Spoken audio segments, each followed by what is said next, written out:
Hello everyone, welcome back to my channel. ಇವತ್ತೊಂದು ಹೊಸ log ಜೊತೆ ಬರ್ತಾ ಇದ್ದೀನಿ. ಯಾವ ಲಾಗ್ ಅಂದ್ರೆ ಜವಳದ ಕಾರ್ಯಕ್ರಮ. ಯಾರ್ದು ಅಂದ್ರೆ ನಮ್ಮ ಗುಂಡಣ್ಣನ ಜವಳ ತೆಗಿಸ್ಬೇಕಾಗಿತ್ತು. ಬಟ್ ಭಾಳ ದಿನ ಆಯಿತು, ತೆಗಿಸ್ಬೇಕು ಅಂದರೆ ಆಗಿದ್ದೇ ಇಲ್ಲ. ಸೊ ಒಂದು ಕಾಲ ಕೂಡ ಬರಬೇಕು ಅಂತಾರಲ್ಲ, ಆ ಟೈಮ್ ಬಂತು. ಅವ್ನು ಜವಳ ತೆಗ್ಸಾಕ. ಯಾಕಂದ್ರೆ ನಾವು ಪ್ಲ್ಯಾನ್ ಮಾಡ್ತಾ ಇದ್ದಿದ್ದೇ 8 ಮಂತಿಂದ ಪ್ಲ್ಯಾನ್ ಮಾಡ್ತಾ ಇದ್ದಿದ್ದು. 8 ಮಂತ್ಸಿಗೆ ತೆಗ್ಸಿದ್ರಾಯ್ತು ಅಂತ ಅಂದ್ಕೊಂಡ್ವಿ, ಬಟ್ ಆಗಲಿಲ್ಲ. ಆಮೇಲೆ ಮುಂದೆ ಹೋಗ್ತಾ ಹಾಗೆ ಡೇಸ್ ಎಲ್ಲ ಕಳ್ಕೊತ ಹೋದ್ವು. 10 ಮಂತ್ಸ್, ಆಮೇಲೆ 12 ಮಂತ್ಸ್, 14 ಮಂತ್ಸ್, ಈಗ ಬಂದಿರೋದು 16 ಮಂತ್ಸ್. ಏನು ಆಗಿದ್ದೇ ಇಲ್ಲ. ಸೊ ಅದಕ್ಕೋಸ್ಕರ ಈಗಲಾದರೂ ತಗ್ಸೋಣ. ಅವ್ನ ಕೂದಲ ಮತ್ತು ನಾಳೆ ಹೆಣ್ಮಕ್ಳಿಗೆ ಜುಟ್ಟು ಹಾಕ್ದಂಗೆ ಆಗುತ್ತೆ. ಅವನಿಗೆ ಮೇನ್ ರೀಸನ್ ಏನಂದ್ರೆ ಭಾಳ ಸ್ವರ್ಗಾಕತ್ತಿದ್ದ. ಅದೆಷ್ಟರ ಮಟ್ಟಿಗೆ ಅಂದ್ರೆ ಇಷ್ಟೊಂದು ದಪ್ಪ ಇದ್ದ, ಒಂದು ಸ್ವಲ್ಪ ವೇಟ್ ಇದ್ದ, ಮತ್ತು ಎಲ್ಲ ತಿಂತಿದ್ದ, ಎಲ್ಲ ಮಾಡ್ತಿದ್ದ. ಬಟ್ ಈಗೀಗ ಭಾಳ ಸ್ವರ್ಗಾಕತ್ತಿದ್ದ, ಮತ್ತೇನದು ಊಟನ ಮಾಡ್ತಿದ್ದಿಲ್ಲ. ಸೊ ಅದಕ್ಕೋಸ್ಕರ ತೆಗ್ಸೇ ಬಿಟ್ರಾಯ್ತು. ಮತ್ತು ಕೂದಲ ಕೂಡ ಭಾಳ ಬಂದಿದ್ದು. ಬರೀ ಭಾಷಣಿಕೆ ತೊಗೊಳೋದು, ಬಾಚ್ಕೊಳಕ್ಕೆ ಹೋಗೋದು, ನಾವು ಹೋಗಿ ಅವನದು ತೆಗ್ಸೋದು, ಬರೀ ಇದೇ ಆಗ್ತಿತ್ತು. ಸೊ ಅದಕ್ಕೋಸ್ಕರ ತೆಗಿಸ್ಬಿಟ್ರಾಯ್ತು ಅಂತ. 16 ಮಂತ್ಸಿಗೆ ಹೆಂಗಂದ್ರೆ ಅವರು 15 ಒಳಗೆ, ನವೆಂಬರ್ 15 ಒಳಗೆ ತೆಗ್ಸಿದ್ರೆ ನಿಮಗೆ ಮುಹೂರ್ತ ಆದವು ಅಂತ ಸ್ವಾಮಿ ಹೇಳಿದರು. ಸೊ ಅವ್ರನ್ನೂ ಕೂಡ ಕರೆಸಿ ಎಲ್ಲ ಕೇಳಿದ್ದು ಆಗಿತ್ತು. ಅವ್ರು ನಮಗೆ ಡೇಟ್ ಕೊಟ್ಟಿದ್ದು ಆಯಿತು. ಅವ್ರು ನಮಗೆ ಡೇಟ್ ಕೊಟ್ಟಿದ್ದು 14. ನನ್ನ ವಾಯ್ಸ್ ಓವರ್ ಕೊಡೋಕೆ. ಸೊ 14ಗೆ ಅಂತ ಹೇಳಿದ್ರಲ್ಲ, 15ಗೆ ಗೌರಿ ಹುಣ್ಣಿಮೆ ಕೂಡ ಇತ್ತು. ಸೊ ಹುಣ್ಣಿಮೆ ಒಳಗೆ ತೆಗ್ಸಿದ್ರಾಯ್ತು ಹೊತ್ತಾಗ ಅಂತೇಳಿ. ಯಾಕಂದರೆ ನಮಗೆ ಯಾವ್ದಾರ ಒಂದು ಡೇಟ್ ಸಿಕ್ಕೋ ಬೇಗ ಒಂದು 2 ಕೂದಲ ತೆಗ್ಸಿದ್ರೆ ಸಾಕಾಗಿತ್ತು. ಆ್ಯಂಡ್ ಮುಂದಿನ ಪ್ಲ್ಯಾನ್ ಇದೆ. ಫುಲ್ ಅಂಕರು ತೆಗ್ಸಕ್ಕೆ ಹೋಗಲಿಲ್ಲ, ಅದನ್ನು ನೋಡ್ಬೋದು ನೀವು, ಆ ವಿಡಿಯೋಸ್ ನೋಡಿದರೆ ಗೊತ್ತಾಗುತ್ತೆ. ಸೊ ಪ್ಲ್ಯಾನ್ ಮಾಡಿಕೊಂಡು ಹೋದ್ರಾಯ್ತು ಅಂತ ಹೊರಟಿದ್ದೀವಿ. ಫಸ್ಟಿಗೆ ಗಾಡಿ ಪೂಜೆ ಮಾಡಿದ್ದು ಆಯಿತು, ವಿಡಿಯೋ ನೋಡಾಕತ್ತೀರಿ. ಆಮೇಲೆ ರಾತ್ರಿ ಆಗಿತ್ತಲ್ಲ, ನೈಟೇ ಬಿಟ್ಟರಾಯ್ತು, ಬೆಳಿಗ್ಗೆ ಬೇಗ ತೆಗೆಸಿದ್ರಾಯ್ತು ಅನ್ನೋದಿತ್ತು. ಯಾಕಂದರೆ ಮುಹೂರ್ತ 12 ಒಳಗಿತ್ತಂತ. ಸೊ ಅದಕ್ಕೋಸ್ಕರ ಬೇಗ ಹೋದರೆ ಚೆನ್ನಾಗಿರುತ್ತೆ. ಮಧ್ಯಾಹ್ನದ ಬಳಿಕ ಎಲ್ಲ ಮಾಡೋದು ಸರಿ ಇರಲ್ಲ. ಮತ್ತು ನಾವು ದೀಡ್ ನಮಸ್ಕಾರ ಒಂದು ಹಾಕಬೇಕಾಗಿತ್ತು ದೇವಿಗೆ. ಎಲ್ಲಮ್ಮ ಗುಡಕ್ಕೆ ಹೊಂಟಿರೋದು. ನಾವು ಯಾವಾಗಲೂ ಜಾಸ್ತಿ ನಡ್ಕೊಳೋದು, ಮನೆದೇವ್ರಿಗಿಂತ ನಮಗೆ ಜಾಸ್ತಿ ಅಟ್ಯಾಚ್ಮೆಂಟ್ ಮತ್ತು ಭಾಳ ಇದು ಇರೋದಂದ್ರೆ ಯಲ್ಲಮ್ಮ ಗುಡ್ಡಕ್ಕೆ. ಸೊ ಯಲ್ಲಮ್ಮ ಗುಡ್ಡಕ್ಕೆ ತೆಗಿಸ್ಬೇಕು. ಮತ್ತು ನಮ್ಮ ಗುಂಡಣ್ಣ ಹುಟ್ಟಿರೋದೇ ಯಲ್ಲಮ್ಮನ ಇದರ್ಲಿಂದ. ಸೊ ಅದಕ್ಕೋಸ್ಕರ ಅಲ್ಲೇ ತೆಗ್ಸಿದ್ರಾಯ್ತು ಅನ್ನೋದೊಂದಿತ್ತು. ಮತ್ತು ದೀಡ್ ನಮಸ್ಕಾರ ಒಂದು ಹಾಕಬೇಕು ಅಂತ ಅನ್ನೋದು ಕೂಡ ಇತ್ತು. ಸೊ ಹೊಂಟಿದ್ವಿ, ಬನ್ನಿ ಹೋಗೋಣ. ಫಸ್ಟ್ ಏನದು ಗಾಡಿಯೊಳಗೆ ಸಾಂಗ್ ಕೂಡ ಹಚ್ಚಿದ್ರು. ಅಲ್ಲೇ ಡ್ಯಾನ್ಸು. ನಮ್ಮ ಗುಂಡಣ್ಣ ಕೂಡ ಬೆಳಗ್ಗೆ ನೈಟು 9:30 10 ಗಂಟೆಗೆ ಬಿಟ್ಟಿವಿ ನಾವು. 10 ಗಂಟೆಯಿಂದ ಅವನು ಹೋಗೋತ್ತಿಗೆ ನಾವು ಮಲ್ಕೊಂಡ. ಗಾಡಿ ಒಳಗೆ ಹೋದ ಕೂಡಲೇ 10 ಗಂಟೆಗೆ ಮಲ್ಕೊಂಡವ. 11:30ಗೆ ಎದ್ದ. ಇನ್ನೇನು ನಾವು ಹುಬ್ಳಿ ರೀಚ್ ಆಗಬೇಕು, ಅವಾಗ ಎದ್ದವ. ನಾವು ಯಲ್ಲಮ್ಮಗುಡ ರೀಚ್ ಆಗಿದ್ದ ಒಂದು 3 ಗಂಟೆ 2:30 ಸುಮಾರು. ಸೊ ಅಲ್ಲಿ ಮಟನೂ ಎಚ್ಚರದಾನ. ನಾವು ಹೋಗಿ ಎಲ್ಲ ಒಂದು ರೂಮ್ ಹುಡುಕಿ ಅಲ್ಲಿ ಶಿಫ್ಟ್ ಆಗಿ ಎಲ್ಲ ಇದು ಮಾಡೋದ್ರೊಳಗೆ 3-4 ಗಂಟೆ ಆಗಕ್ಕೆ ಬಂತು. ಅವಾಗಿನ ಮಟನೂ ಎಚ್ಚರದಾನ. ಆಮೇಲೆ ಮಲ್ಕೊಂಡ 7:30ಗೆ ಎದ್ದಾನ. ಸೊ ಆಮೇಲೆ ರೂಮ್ ಕೂಡ ಹುಡುಕಿ ಅಲ್ಲೆಲ್ಲ ಶಿಫ್ಟ್ ಆಗಿದ್ದು ಕೂಡ ಆಯಿತು. ಆದಮೇಲೆ ಬೆಳಗ್ಗೆ ಆಯಿತು. ನಾವು ದೀಡ್ ನಮಸ್ಕಾರ ಹಾಕಬೇಕಾಗಿತ್ತಲ್ಲ, ಮತ್ತು ಏನು ಜವಳದ ಕಾರ್ಯಕ್ರಮ ಆಗಿದ್ದರಿಂದ ನನಗೇನೋ ಬಳೆ ಇಡಿಸ್ಬೇಕಾಗಿತ್ತಂತ. ನಾನು ದೀಪಾವಳಿಗೆ ಒಂದು 5 ಡಜನ್ ಬಳೆ ತೊಗೊಂಡಿದ್ದೆ. ಬಟ್ ಅವನ್ನ ಆವಾಗ ಹಾಕ್ಕೊಂಡ್ಬಿಟ್ವಿ. ನಂಗೆ ಗೊತ್ತಿರಲಿಲ್ಲ. ಅವನೇ ಇಟ್ಕೊಂಡ್ಬಿಡ್ತಿದ್ದೆ ಇಲ್ಲ ಅಂದ್ರೆ. ಸೊ ಹಸಿರು ಬಳೆ ಇಟ್ಕೋಬೇಕು ಅಂತ ಅಂದರು. ಸೊ ಅದಕ್ಕೋಸ್ಕರ ಬಳೆ ಇಟ್ಕೊಂಡು ಆಮೇಲೆ ಎನ್ಗೊಂಡು ಕಡೆ ಬಂದು ದೀಡ್ ನಮಸ್ಕಾರ ಹಾಕಕ್ಕೆ ನೀರು ಹಾಕಾಕತ್ತಾರ. ಫುಲ್ ಚಳಿ ಇದ್ದಂಗಿತ್ತು. ಈಗ ಅಂಕರು ಚಳಿಗಾಲ ಗೊತ್ತೈತೆ ನಿಮಗೆ. ಒಂಥರ ಭಾಳ ಅಂದರೆ ಭಾಳ ಫುಲ್ಲು ತಣ್ಣಗಂದ್ರೆ ತಣ್ಣಗಿದ್ದು ನೀರು. ನಮ್ಮ ಮಾಮ ನೋಡು ನೀರು ಹಾಕಾಕತ್ತಾರ, ಓಡಾಡಕತ್ತಾನ. ನಾನು ಆದರೂ ಸುಮ್ಮನೆ ಕುಂತೆ. ಸೊ ದೀಡ್ ನಮಸ್ಕಾರ ಹಾಕಿದ್ದು ಎಲ್ಲ ಚೆನ್ನಾಗಾಯಿತು. ಒಂಥರ ಮನಸ್ಸಿಗೆ ನೆಮ್ಮದಿ ಅನ್ನಿಸ್ತು. ಒಳಗಡೆ ಕೂಡ ವಿಡಿಯೋ ಮಾಡಬೇಕಂದ್ರೆ ಬಿಡಂಗಿಲ್ಲ ಅಂತ. ಸೊ ಅದಕ್ಕೋಸ್ಕರ ನೋಡಿ ಈ ಥರ ಎಲ್ಲ ಐತಿ. ಇನ್ನು ಮುಂದೆ ನಮ್ಮ ಗುಡ್ಡಣ್ಣ ಎಷ್ಟು ಚಂದ ರೆಡಿಯಾಗಿರ್ತಾನಂದು.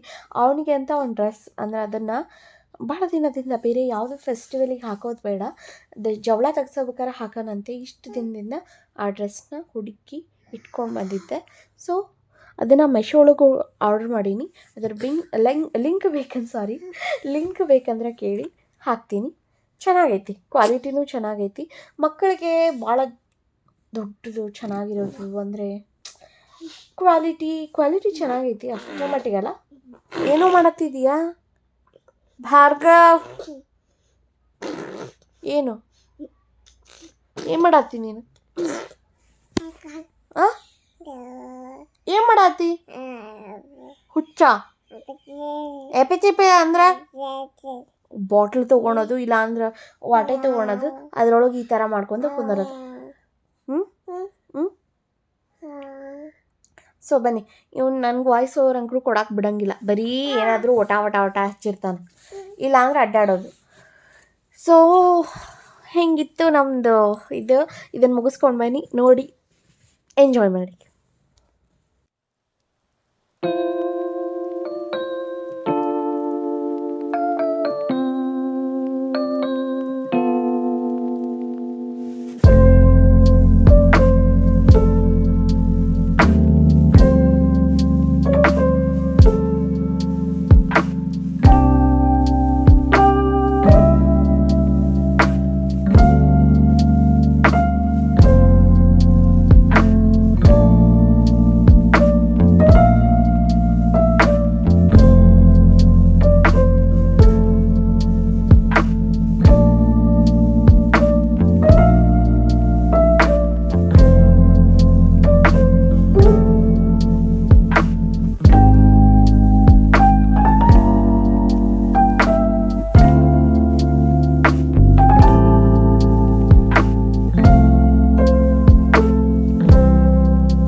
ಹೇಳ್ಬೇಕಂದ್ರೆ ನನ್ನ ಡೆಲಿವರಿ ಆದಮೇಲೆ ನಾನು ದೀಡ್ ನಮಸ್ಕಾರ ಹಾಕ್ತಾ ಇರೋದು ಇದು ಸೆಕೆಂಡ್ ಟೈಮ್.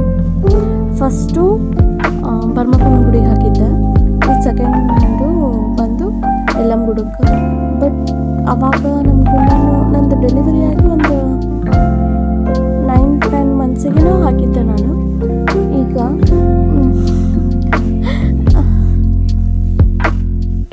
ಎಂಥ ಪೇನ್ ಆಗುತ್ತಂದ್ರೆ ಈಗ ಅಷ್ಟು ಅನಿಸ್ಲಿಲ್ಲ, ಬಟ್ ಬಗ್ಗಿ ಹಾಕಬೇಕಾಗುತ್ತಲ್ಲ, ಮೊದಲೇ ಆಗಿರೋ C-ಸೆಕ್ಷನ್ನು. ಈಗ ಅನಿಸ್ತಾ ಇದೆ ಯಾಕಾದರೂ C-ಸೆಕ್ಷನ್ ಮಾಡಿಸ್ಕೊಂಡು ಅಂತ. ಸ್ವಲ್ಪ ಹೊತ್ತು ಪೇನ್ ತಡ್ಕೊಂಡಿದ್ರೆ ಆಗ್ತಿತ್ತು ಅಂತ, ಬಟ್ ಆ ಸಿಚುವೇಶನೇ ಬೇರೆ ಇತ್ತು. ಒಂಥರ ನೋಡೋದಾದ್ರೆ C-ಸೆಕ್ಷನ್ ಆದಮೇಲೆ ಭಾಳ ನಿಗಾ ವಹಿಸ್ಬೇಕಾಗತ್ತೆ. ಹೊರಗಡೆ ಅನ್ನಿಸ್ತೈತಿ ಏನೂ ಆಗಿಲ್ಲ, ಎಲ್ಲ ಪೇನ್ ಎಲ್ಲ ಹೋಗೈತಿ ಅಂತ. ಬಟ್ ಈ ಥರ ಎಲ್ಲ ಬಗ್ಗಿ ಹೇಳೋದು ಮತ್ತು ಒಂದು ಸ್ವಲ್ಪ ಇದು ಮಾಡ್ತಿರ್ತೇವಲ್ಲ, ಎಷ್ಟೊಂದು ಲೇಯರ್ಸ್ ಇದು ಮಾಡಿರ್ತಾರೆ, ಅದೆಲ್ಲ ಭಾಳ ಇರ್ತೈತಿ. ಈಗಿನ ನೋಡಿಕೊಂಡ್ರೆ ಮುಂದೆ ಚೆನ್ನಾಗಿರ್ಬೋದಲ್ಲ. ಸೊ ಈಗ ತಾನೇ ಮಾಯ್ತಿರ್ತವೆ, ಅದಕ್ಕೋಸ್ಕರ. ಬಟ್ ಆದರೂ ಏನು ಮಾಡೋಕ್ಕಾಗಲ್ಲ, ಈ ಥರ ಸಂದರ್ಭ ಬಂದಿರ್ತೈತಲ್ಲ, ಎಲ್ಲ ನೀನು ಅಂತ ಅಂದ್ಕೊಂಡು ಮಾಡೋದು. ಆ್ಯಂಡ್ ದೀಡ್ ನಮಸ್ಕಾರ ಹಾಕಿದ್ದಾಯಿತು ಲಾಸ್ಟು. ಬಟ್ ಈ ಸರಿ ಅಷ್ಟೊಂದು ಅನ್ನಿಸ್ಲಿಲ್ಲ, ಅಂದ್ರೇನು ದೂರ ಅನ್ನಿಸ್ಲಿಲ್ಲ. ನಾವು ಆ ಸರಿ ಫಸ್ಟ್ ಮದುವೆ ಆದಾಗ ಹಾಕಿದಾಗ ಎಲ್ಲಿ ಮಾತಂಗಿ ಕಡೆ ಹಾಕಿದ್ವಿ, ಜೋಗುಳಬಾವಿ ಸತ್ಯವಾಗ ಜೋಗುಳಬಾವಿ ಕಡೆ ಹಾಕಿದ್ವಿ. ಅಲ್ಲಿ ಭಾಳ ರೌಂಡ್ 5 ರೌಂಡ್ ಹಾಕಿದ್ವಿ, ದೊಡ್ಡದು ಇತ್ತಲ್ಲ. ಅವಾಗ ಕೊರೋನಾ ಟೈಮು, ಸೊ ಅದಕ್ಕೋಸ್ಕರ ಅಲ್ಲಿ ಹಾಕಿದ್ವಿ. ಇಲ್ಲಿ ಭಾಳ ಅನ್ನಿಸ್ಲಿಲ್ಲ, ಹಾಕಿದ್ದು ಗೊತ್ತಾಗಲಿಲ್ಲ, ಹಾಗಾಯಿತು. ಯಾಕಂದರೆ ಅಷ್ಟೊಂದು ದೂರ ಅಂಕರೂ ಇರಲಿಲ್ಲಲ್ಲ, ಸೊ ಹಾಗಾಗಿ. ಆ್ಯಂಡ್ ಈಗೊಬ್ರು ನಮ್ಗೆ ನಿಂಬೆಹಣ್ಣು ತೊಗೊಂಡು ಅದನ್ನೆಲ್ಲ ಮಾಡಿದ್ರಲ್ಲ, ಓ ಮೈ ಗಾಡ್. ಯಲ್ಲಮ್ಮಗುಡ್ದಾಗ 5 ಟೈಮ್ಸಿಗೆ ಒಂದು ಸಲ ಅಥವಾ ಹೆಜ್ಜೆ ಕಿತ್ತಿಡೋ ಕಡೆ ಎಲ್ಲ ದುಡ್ಡಿನ ಮಳೆನ ಸುರಿಸ್ಬೇಕಂತಾರಲ್ಲ, ಹಂಗೆ ಹೆಂಗೆ ದುಡ್ಡು ಹೋಗ್ತಾವೋ, ಹೆಂಗೆ ಇದು ಮಾಡಬೇಕೋ ಗೊತ್ತಾಗಲ್ಲ. ಯಾಕಂದ್ರೆ ಎಲ್ಲ ಥರದಿಂದನೂ ಸಿಗುತ್ತಾ, ಎಲ್ಲರೂ ನಿಂತಿರ್ತಾರೆ. ಇಷ್ಟೊಂದು ಇರಿಟೇಟ್ ಮಾಡ್ತಿರ್ತಾರಂದು ಒಮ್ಮೊಮ್ಮೆ ಅಂಕರು ಅನಿಸ್ತೈತಿ, ದೇವಸ್ಥಾನಕ್ಕೆ ಬಂದಾಗ ಇಷ್ಟೊಂದು ಇರಿಟೇಷನ್ ಯಾಕೆ ಮಾಡ್ತಾರೆ ಇವರು ಅಂತೆ.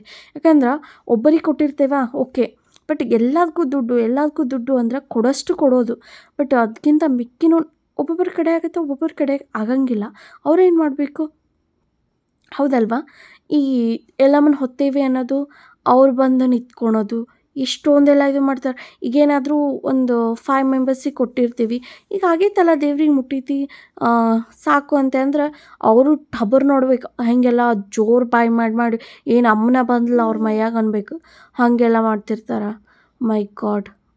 ಈ ದೇವಸ್ಥಾನಕ್ಕೆ ಬಂದ್ರೆ ನೆಮ್ಮದಿ ಸಿಗಬೇಕು ಅಂತ ಅಂದ್ಕೊಂಡ್ರೆ ಇಂಥವ್ರೆಲ್ಲ ಇರ್ತಾರೆ ನೋಡ್ರಿ. ಸೊ ಅದು ನಿಮ್ಗೆ ಯಾವ ಥರ ಎಕ್ಸ್ಪೀರಿಯೆನ್ಸ್ ಆಗೈತೆ ಅದನ್ನು ಕಮೆಂಟ್ ಮುಖಾಂತರ ತಿಳಿಸಿ, ಹೇಗೆಲ್ಲ ಇದು ಮಾಡ್ತಾರಂತೆ. ಒಂದು ಮಾಲೆಯಿಂದ ಹಿಡಿದು, ಒಂದು ಹಣ್ಣಿಂದ ಹಿಡಿದು ಎಲ್ಲ ಕಡೆನೂ ಅದಿಷ್ಟ ಆಯಿತು. ಆ್ಯಂಡ್ ನೆಕ್ಸ್ಟ್ ಬಂದು ಫಸ್ಟಿಗೆ ನಾವು ದೀಡ್ ನಮಸ್ಕಾರ ಹಾಕ್ಕೊಂಡು ಯಲ್ಲಮ್ಮನ ದೇವಸ್ಥಾನಕ್ಕೆ ಗರ್ಭಗುಡಿಗೆ ಹೋಗಿ ಬಂದ್ರಾಯ್ತು ಅಂತ ಅಂದ್ಕೊಂಡಿದ್ವಿ. ಸೊ ಹಂಗೆ ಬೆಳಗ್ಗೆ ಏಳೋತ್ತಿಗೆ ಹೋಗಿ ಬಂದರೆ ದೇವ್ರ ದರ್ಶನ ಚಲೋ ಆಗುತ್ತೆ. ನಂದು ಅದೊಂದು ಮೇಯ್ನ್ ಇರೋದು. ನಂಗೆ ಬೆಳಗ್ಗೆ ಏಳೋತ್ತಿಗೆನ ಮೀನ್ಸ್ ಒಂದು 8 o'clock ಅಂದ್ರೆ ದರ್ಶನ ಮುಗಿದು ಬಿಡಬೇಕು. ಯಾಕಂದ್ರೆ ಅದೊಂಥರ ಮನಸ್ಸಿಗೆ ಹಿತ ಅನ್ನಿಸ್ತೈತಿ. ಎಲ್ಲೇ ಆದರೂ ಮೈಸೂರು ಚಾಮುಂಡೇಶ್ವರಿ ಆಯಿತು, ಅಲ್ಲಿನೂ ಕೂಡ ಅಲ್ಲೇ ಹಾಗೆ. ಸೊ 8 ಗಂಟೆ ಒಳಗಾದರೆ ಚೆನ್ನಾಗಿರುತ್ತೆ ಅನ್ನೋದಕ್ಕೆ ನಾವು ಮುಗಿಸ್ಕೊಂಬಂದ್ವಿ. ಮಸ್ತಾಯಿತು ದರ್ಶನ. ಏನೋ ಒಂಥರ ನೆಮ್ಮದಿ ಅಂಕರು ಸಿಗುತ್ತೆ. ನಾವು ನಮ್ಮ ಶಶಿನ ಬಿಡಕ್ಕೆ ಹೋದಾಗೂ, ಹಾಸ್ಟೆಲಿಗೆ ಬಿಡಕ್ಕೆ ಹೋದಾಗೂ ಅಷ್ಟಾಯಿತು. ಅಲ್ಲೆಲ್ಲ ದರ್ಶನ ಮಾಡ್ಕೊಂಬಂದಿರ್ತೀವಿ ಹೋಗೋಬೇಕಾರೆ. ಆ್ಯಂಡ್ ಎಲ್ಲಮ್ಮನ ದರ್ಶನ ಮುಗಿಸ್ಕೊಂಬಂದು ಆಮೇಲೆ ನಮ್ಮ ಗುಂಡಣ್ಣನ ರೆಡಿ ಮಾಡಿದ್ವಿ. 5 ಜನ ಉಡಿ ತುಂಬಿಸ್ಕೊಂಡು ಅವನು ಎರೆದು ಆಮೇಲೆ ಏನು ನಾವು ಜವಳ ತೆಗಿಸ್ಬೇಕಾಗಿತ್ತಲ್ಲ, ಅದನ್ನೇನೋ ಪೂಜಾರಿ ಮನೆಯೊಳಗೆ ಮಾಡಬೇಕಂತ ಯಾರೊಬ್ಬರು ಹಾಯ್ ಮಾಡ್ತಿದ್ದಾರೆ ನೋಡ್ರಿ. ಪೂಜಾರಿ ಮನೆಯೊಳಗೆ ಮಾಡಬೇಕಾಗಿತ್ತಂತ. ಸೊ ಪೂಜಾರಿ ಮನೆ ಹುಡುಕೊಂಡು ಹೋಗಿ ಅವ್ರ ಹತ್ರ ಅವ್ರು ಬರೋಕ್ಕೆ ವೆಯ್ಟ್ ಮಾಡಿದ್ವಿ. ನಮ್ಮ ಗುಂಡಣ್ಣ ಮಲ್ಕೊಂಡಿದ್ದ ಅವಾಗ. ಮತ್ತು ಆಮೇಲೆ ಎದ್ದ. ಒಂದು ಸ್ವಲ್ಪ ಹೊತ್ತಾದ್ಮೇಲೆ ನಾವೇ ಎಬ್ಸಿದ್ವಿ, ಯಾಕಿಲ್ಲ ಅಂದ್ರೆ ಕಿರಿಕಿರಿ ಮಾಡ್ತಾನೆ ಅಂತೇಳಿ. ಒಂದು ಹಳೆ ಡ್ರೆಸ್ಸ ಹಾಕಿದ್ವಿ.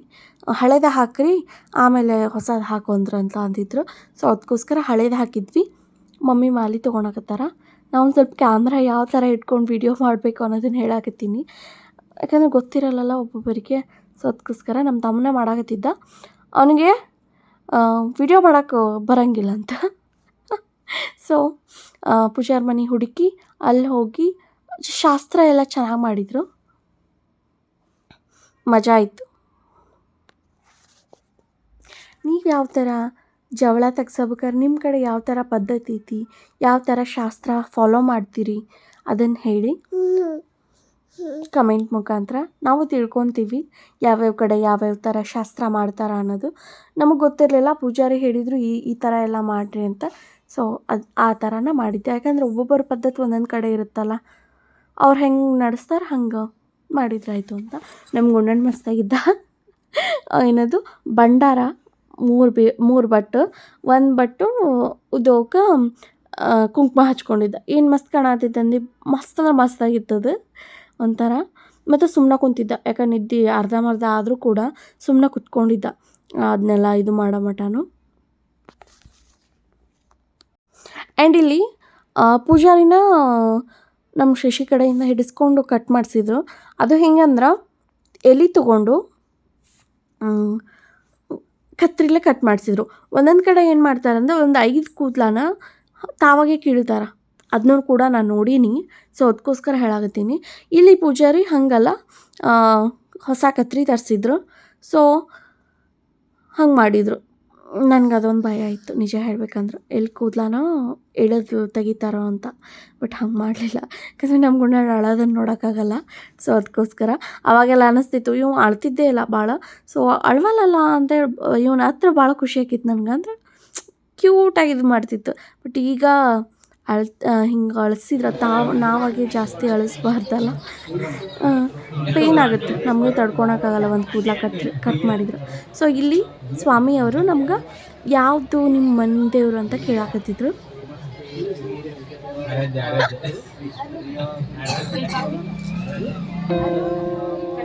ಎದ್ದಿತ್ಕೋ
ಸೊ ನೋಡಿದ್ರಲ್ಲ ಯಾವ ಥರ ಶಾಸ್ತ್ರ ಮಾಡಿದ್ರು, ಯಾವ ಥರ ಗುಂಡಣ್ಣನ ಕೂದಲ ಕಟ್ ಮಾಡಿದ್ರು.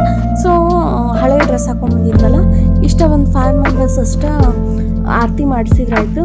ಆಮೇಲೆ ನಾವಿದ್ವಲ್ಲ ಅಲ್ಲಿ ಹೋಗಿ ಮುಖ ತೊಳೆದು ಫಸ್ಟು, ಆಮೇಲೆ ಅವ್ನು ಹೊಸ ಡ್ರೆಸ್ ಹಾಕಿ ಮತ್ತು ಇನ್ನೊಂದು ಸರಿ ಆರತಿ ಮಾಡಿಸಿದ್ರಾಯ್ತು ಅಂತ ಅಂದ್ಕೊಂಡು ಹೊರಟ್ವಿ ನಾವೀಗ. ಫಸ್ಟ್ ಹೋಗಿ ಮತ್ತೆ ಹೆಣ್ಗೊಂಡಕ್ಕೆ ಹೋಗಿ ಗುಂಡಣ್ಣನ ಮುಖ ಅಷ್ಟು ತೊಳೆದು, ಯಾಕಂದ್ರೆ ಸ್ನಾನ ಅಂತೂ ಆಗೈತಿ. 5 ಮೆಂಬರ್ಸ್ ಎಲ್ಲರೂ ಮುತ್ತೈದೆಯರು ಕೂಡಿ ಅವನಿಗೆ ಹಾಲು ತುಪ್ಪ ಹಾಕಿ ಎರ್ದಿದ್ದಾಗೈತಿ.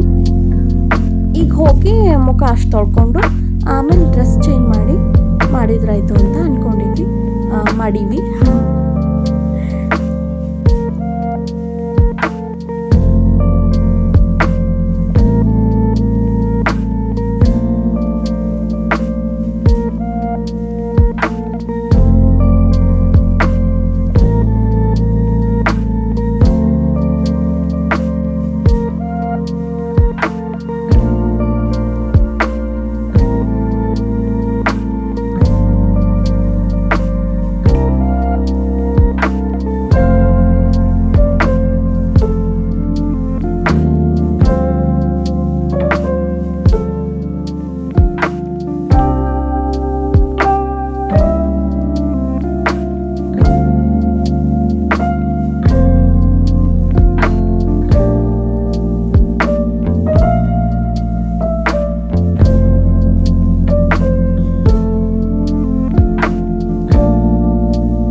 ಸೊ ನಾವೆಲ್ಲಿ ಉಳ್ಕೊಂಡಿದ್ವಲ್ಲ ಅಲ್ಲಿ ಹೋಗಿ ಅವನದು ಡ್ರೆಸ್ ಎಲ್ಲ ಚೇಂಜ್ ಮಾಡಿ ಎಷ್ಟು ಕ್ಯೂಟ್ ಕಾಣತ್ತಾನ ನೋಡ್ರಿ ನಮ್ಮ ಗುಂಡಣ್ಣ. 3 ಜನಕ್ಕೂ ಸೇಮ್ ತೊಗೊಂಡಿದ್ವಿ. ಫಸ್ಟ್ ಗುಂಡಣ್ಣನ ತೊಗೊಂಡಿದ್ವಿ, ಆಮೇಲೆ ಇವರಿಬ್ಬರಿಗೂ ಸೆಟ್ ಮಾಡಿದ್ವಿ. ನನಗೇನು ಅನಿಸಿತ್ತು, ಈ ಥರದ್ದು ಲುಂಗಿನ ಉಟ್ಕೊಳ್ಳಿ ಅಂತ ಅಂದ್ಕೊಂಡಿದ್ದೆ. ಸೊ ಲುಂಗಿನ ಉಟ್ಕೊಂಡಿದ್ರು. ಎಷ್ಟು ಕ್ಯೂಟ್ ಕಾಣತ್ತಿದ್ರು ಅಂದ್ರೆ ಅಷ್ಟು ಮಸ್ತ್ ಕಾಣತ್ತಿದ್ರು 3 ಜನನೂ. ನಿಜ ಹೇಳ್ಬೇಕಂದ್ರೆ ಅವ್ರಿಗೆಲ್ಲರಿಗೂ ಸೂಟ್ ಆಗಿತ್ತು. ನಮ್ಮ ಶಿಶುನೂ ಕೂಡ ಮಸ್ತ್ ಕಾಣತ್ತಿದ್ದ. ಅವನ ಸಲುವಾಗಿ ಲೇಟ್ ಆಗಿದೆ ನಿಜ ಹೇಳ್ಬೇಕಂದ್ರೆ. ಜವಳ ಅವನ ಸಲುವಾಗಿ ಲೇಟ್ ಆಗಿದೆ, ಯಾಕಂದ್ರೆ ಅವನು ಸ್ಪೋರ್ಟ್ಸ್ ಒಳಗಿದ್ನಲ್ಲ, ಬೇರೆ ಕಡೆ ಎಲ್ಲ ರಾಜ್ಯಕ್ಕೆ ಹೀಗೆಲ್ಲ ಹೊಂಟಿದ್ದ.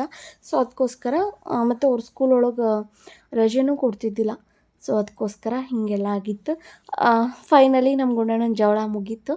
ಬಟ್ ನೆಕ್ಸ್ಟ್ ಇರೋ ಟಾಸ್ಕ್ ಏನಂದ್ರೆ ಬೋರ್ಡ್ ಹೊಡ್ಸೋದು, ಗುಂಡು ಹೊಡಿಸ್ಬೇಕು. ಅದನ್ನು ಧರ್ಮಸ್ಥಳದೊಳಗೆ ಇಟ್ಕೊಂಡಿದ್ವಿ. ಆ ವ್ಲಾಗ್ನ ಕೂಡ ಮಾಡ್ತೀನಿ. ನಾನು ಧರ್ಮಸ್ಥಳಕ್ಕೆ ಹೋಗ್ಲಂಗೆ ಭಾಳ ದಿನವೇ ಆಯಿತು. ಸೊ ಅವಾಗ ಹೋಗಬೇಕು. ನೆಕ್ಸ್ಟು ಒಂದು ಸ್ವಲ್ಪ ಜಾತ್ರೆ ಮಾಡಿದ್ರೆ ಆಯಿತು, ಎಲ್ಲ ಮುಗೀತು ಕಾರ್ಯಕ್ರಮ. ಬಂದವ್ರಿಗೆಲ್ಲ ಬಳಿ ಇಡಿಸ್ಬೇಕಾಗಿತ್ತಲ್ಲ, ಬಳಿ ಇಡಿಸಿ ಮತ್ತು ಅಲ್ಲಿ ಇದ್ರಲ್ಲ ಅವ್ರಿಗೇನಾದರೂ ಕೊಡಿಸಿದ್ರಾಯ್ತು ಅಂತ ಜಾತ್ರೆಗೆ ಬಂದಿದ್ವಿ. ಒಂದು ನಮ್ಮ ಗುಂಡಣ್ಣಗೆ ಅಲ್ಲಿ ಕಾರ್ ಇತ್ತಲ್ಲ, ಈ ಥರದ ಕಾರ್ ತೊಗೋಬೇಕನ್ನೋದು ನನಗೆ ಭಾಳ ಇಷ್ಟ ಆಯ್ತು ಅವನಿಗೆ. ಬಟ್ ನಮ್ದು ಏನೈತಿ, ಒಂದೇ ಕಡೆ ಇರೋಂಗಿಲ್ಲ ನಾವು ನಿಜ ಹೇಳ್ಬೇಕಂದ್ರೆ. ಒಮ್ಮೆ ಹುಬ್ಳಿ ಒಳಗಿದ್ರೆ ಒಮ್ಮೆ ನಮ್ಮೂರೊಳಗೆ ಇರ್ತೀವಿ.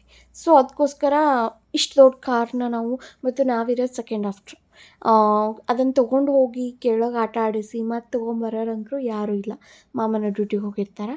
ಸೊ ಅದಕ್ಕೋಸ್ಕರ ಬೇಡ ಅಂಥೇಳಿ ಸಣ್ಣದು ಒಂದು ಗಾಡಿ ತೊಗೊಂಡ್ವಿ. ಅದಕ್ಕೂ ಕೂಡ ಜಾಸ್ತಿನೇ ಆಯಿತು ನಿಜ ಹೇಳ್ಬೇಕಂದ್ರೆ. ಬಟ್ ಚೆನ್ನಾಗೈತಿ, ಸ್ಯಾಟಿಸ್ಫ್ಯಾಕ್ಷನ್ ಐತಿ.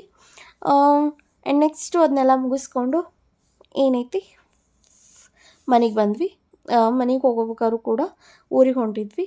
ಅಲ್ಲಿನೂ ಡ್ಯಾನ್ಸ್ ಆಬ್ವಿಯಸ್ಲಿ ಇರೋದು. ಆ ಹಾಡು ಹಾಕೋಕ್ಕಾಗಲ್ಲ, ಯಾಕಂದರೆ ಕಾಪಿರೈಟ್ ಆಗುತ್ತೆ. ಸೊ ಆ ಹಾಡಿಗೆ ನಮ್ಮ ಗುಂಡಣ್ಣ ಡ್ಯಾನ್ಸ್ ಮಾಡತ್ತಿದ್ದ. ಎಷ್ಟು ಕ್ಯೂಟ್ ಮಾಡ್ತಿದ್ದಂದು. ಈಗಂಕರು ಮಸ್ತ್ ಅಂದ್ರೆ ಮಸ್ತ್ ಮಜಾ ಅನ್ಸತೈತಿ ನಮ್ಮ ಗುಂಡಣ್ಣಂದು. ಒಂದೊಂದು ಆ್ಯಕ್ಟಿವಿಟೀಸು ಕೂಡ ಎಷ್ಟೊಂದು ಫನ್ ಆ್ಯಕ್ಟಿವಿಟೀಸ್, ಎಷ್ಟು ಕ್ಯೂಟ್ ಮಾಡ್ತಾನೆ ಅಂದ್ರೆ ಅಷ್ಟು ಚೆನ್ನಾಗಿ ಮಾಡ್ತಾನೆ. ಗುಡ್ ಬಾಯ್ ಥರ ಆಗ್ಯಾನ. ನಾವು ಮತ್ತೆ ಊರಿಗೆ ಕೂಡ ಶಿಫ್ಟ್ ಆಗಿವಿ, ಅದ್ರದ್ದು ವ್ಲಾಗ್ಸ್ ಹಾಕಿಲ್ಲ ನಾನು. ಸೊ ಮುಂದೆ ಬರೋ ವೀಡಿಯೋಸ್ ಎಲ್ಲ ನಿಮಗೆ ಯೂಸ್ಫುಲ್ಲಾಗೇ ಇರ್ತಾವೆ. ಒಂದೊಂದು ವೀಡಿಯೋಸ್ ಕೂಡ ಅಪ್ಲೋಡ್ ಮಾಡ್ತಾ ಹೋಗ್ತೀನಿ, ಯಾಕಂದರೆ ಇನ್ನು ಫ್ರೀ ಆಗ್ತೀನಿ ನಾನು ಊರಿಗೆ ಹುಬ್ಳಿಗೆ ಹೋದ್ನಂದ್ರೆ. ಸೊ ಇನ್ನು ವೀಡಿಯೋಸ್ ಎಲ್ಲ ಹಾಕ್ತೀನಿ, ಕಂಟೆಂಟ್ ಇರೋ ವೀಡಿಯೋಸ್ ಕೂಡ ಅಪ್ಲೋಡ್ ಮಾಡ್ತೀನಿ ಇನ್ನು. ಸೊ ನೋಡಿ, ಪ್ಲೀಸ್ ಸಬ್ಸ್ಕ್ರೈಬ್ ಮಾಡ್ಕೊಳ್ಳಿ ನನ್ನ ಚಾನಲ್ನ. ಯಾರು ಸಬ್ಸ್ಕ್ರೈಬ್ ಮಾಡ್ಕೊಂಡಿಲ್ಲ, ನಿಮ್ಮ ಸಪೋರ್ಟ್ ನನಗೆ ಭಾಳ ಮುಖ್ಯ ಐತಿ ನಿಜ ಹೇಳ್ಬೇಕಂದ್ರೆ. ನಿಮಗೇನಾದರೂ ಈ ವಿಡಿಯೋ ಇಷ್ಟ ಆದರೆ ನೀವು ಮಾಡಬೇಕಾಗಿರೋದು ಏನಂದರೆ ಲೈಕ್ ಮಾಡಿ ನನ್ನ ವಿಡಿಯೋನ. ಆ್ಯಂಡ್ ನಿಮ್ಗೇನು ಅನ್ನಿಸ್ತದ, ನೀವು ಯಾವ ಥರ, ನಿಮ್ಮ ಕಡೆ ಯಾವ ಥರ ಪದ್ಧತಿ ಐತಿ ಅದನ್ನು ಕಮೆಂಟ್ ಮುಖಾಂತರ ಹೇಳಿ. Thanks for watching and please like, share and comment. Subscribe ಮಾಡ್ಕೊಳ್ಳಿ ನನ್ನ ಚಾನಲ್ನ, ಅಂದರೆ ಮುಂದೆ ಬರೋ ವೀಡಿಯೋಸ್ನ ನೀವು ಬೇಗ ನೋಡಬಹುದು.